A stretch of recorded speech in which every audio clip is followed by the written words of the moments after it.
청년부 여러분 반갑습니다. 오늘도 하나님의 말씀 앞으로 나오신 우리 모든 청년들을 주님의 이름으로 축복합니다. 우리가 지금은 비록 이 말씀을 읽고 큐티하는 것이 익숙하지 않다 보니까 힘들게 느껴질 수도 있지만 이 거룩한 습관을 통하여서 우리 모든 청년들이 하나님과 반드시 더욱 친밀해지고 가까워질 줄 믿습니다. 우리가 이번 3월부터는요, 누가복음을 함께 읽어나가고 있습니다.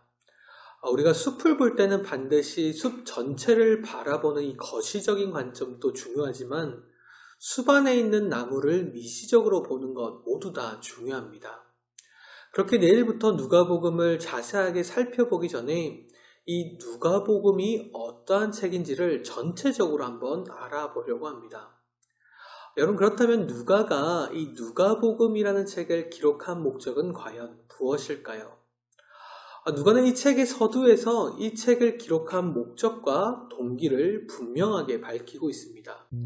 이 누가가 복음서를 기록한 목적은요, 데오빌로에게 복음, 즉 하나님이 예수님을 통해서 인류를 구원하셨다라는 이 기쁜 소식을 전하기 위한 것이었습니다.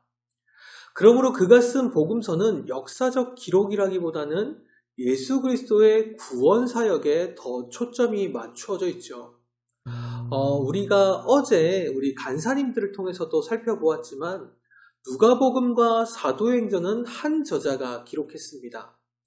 그러므로 사도행전과 누가복음의 기록 목적은 서로 깊은 연관성이 있죠. 성경학자들은 사도행전을 기록한 중요한 목적 중에 하나는 이방 세계에 대한 기독교를 변호하기 위한 것이었다고 말하고 있습니다. 당시 유대교는 로마의 인정을 받은 공식적인 종교였습니다. 그리고 처음에 기독교도 이 유대교의 한 분파로 간주되었기 때문에 로마 제국에서 공식적인 종교로 인정을 받았습니다.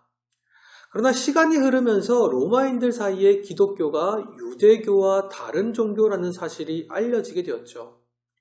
유대교는 예수님을 인정하지 않고 율법을 통해서 구원을 받는다고 생각했지만 기독교는 예수님을 통해서만 구원을 받을 수 있다고 생각했기 때문입니다.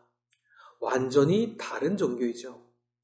따라서 기독교가 로마의 공식적인 종교에서 배제될 위험에 놓이게 되었다는 것입니다. 이 공식적인 종교에서 배제가 된다는 것은요, 이제 기독교인들에게 수많은 핍박과 박해가 찾아올 위험이 있다는 것을 말하는 것이었습니다. 그리고 또 복음이 이방 세계에 전파되면서 교회 안에 율법을 준수하지 않는 이방인들이 점점 많아지게 되었습니다. 그리고 이로 인해서 유대교는 기독교를 정통성을 벗어난 이단으로 간주하게 되었죠.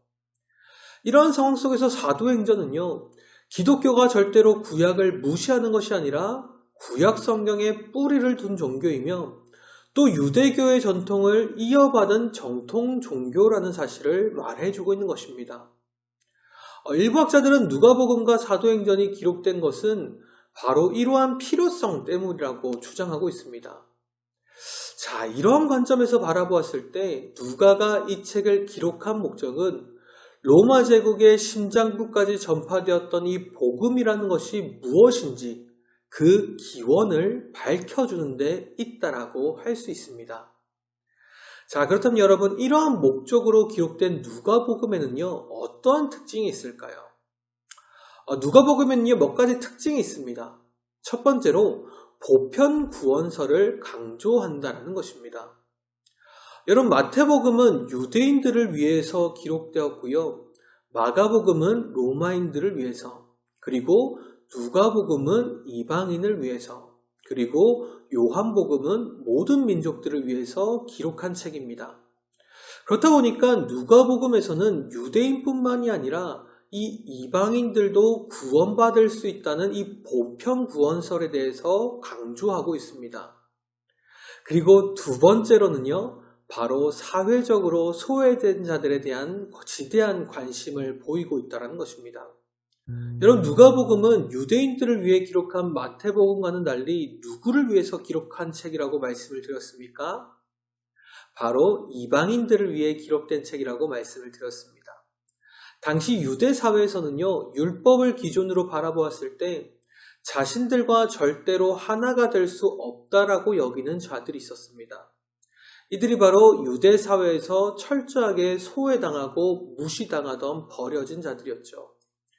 그러나 누가복음은 그렇게 유대 사회에서 철저하게 버림받았던 사람들에 대해서 그 어떤 사람보다 더 깊은 관심을 보이고 있습니다. 예를 들어 누가복음 7장 36절을 보면 예수님께서 사회적으로 소외되었던 이 부도덕한 여인을 구원하는 장면이 기록되어져 있고요. 19장 8절을 보면 당시 유대 사회에서는 매국노로 여겨지던 이 세리 삭개오를 구원하는 장면이 기록되어져 있습니다. 그리고 23장 39절을 보면 율법으로 용서할 수 없는 도둑들을 영접하셨다는 것을 매우 강조해서 기록하고 있죠. 예수님이 유대 사회에서 율법으로는 절대로 구원받을 수 없을 것이라고 여겨지던 이 버려진 자들을 구원하셨다는 것을 이 누가복음은 강조하고 있다는 것입니다. 자, 여러분 우리가 짧지만 이 누가복음이 어떠한 목적에서 기록된 책인지 또 그런 목적 때문에 어떤 특징들이 있는지를 우리가 함께 살펴보았습니다. 물론 성경이라는 책은요 66권으로 기록되어져 있지만 사실 또 한 권의 책이기도 합니다. 우리를 향한 하나님의 사랑을 기록하고 있는 단 한 권의 책이죠. 우리는 이 누가복음을 통해서 당시 유대 사회에서는 절대로 하나님께 사랑받지 못할 것이라고 여겨졌던 이방인들과 여인들과 세리들과 병자들도 하나님이 얼마나 사랑하시는지를 우리가 함께 살펴볼 수 있습니다. 그리고 하나님은 우리에게도 그러한 자들을 사랑하라고 분명히 명령하고 계십니다. 혹시 오늘 여러분들 가운데는 진짜 사랑하기 힘든 친구들이 있지는 않습니까? 나랑 달라도 너무 달라서 절대 사랑할 수 없을 것 같은 친구들이 있지는 않습니까?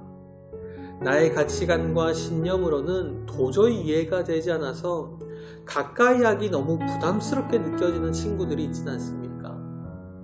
그러나 사실 우리도 하나님 앞에 그러한 존재들 아니었습니까? 죄로 인해서 그 누구보다 비참한 상태가 되어버린 것이 사실 우리 모두들 아니겠습니까? 본질적으로 하나님이 절대로 사랑할 수 없는 존재들이었죠. 그러나 하나님은 그러한 저희들을 구원하시기 위해서 자신의 아들을 십자가에서 죽으시게 하셨습니다. 그렇게 오늘도 우리 모든 청년들이 자신의 삶의 현장에서 지금까지는 사랑하지 못했던 누군가에게 사랑한다고 고백할 수 있는 오늘 하루가 되시기를 주님의 이름으로 축복합니다. 감사합니다.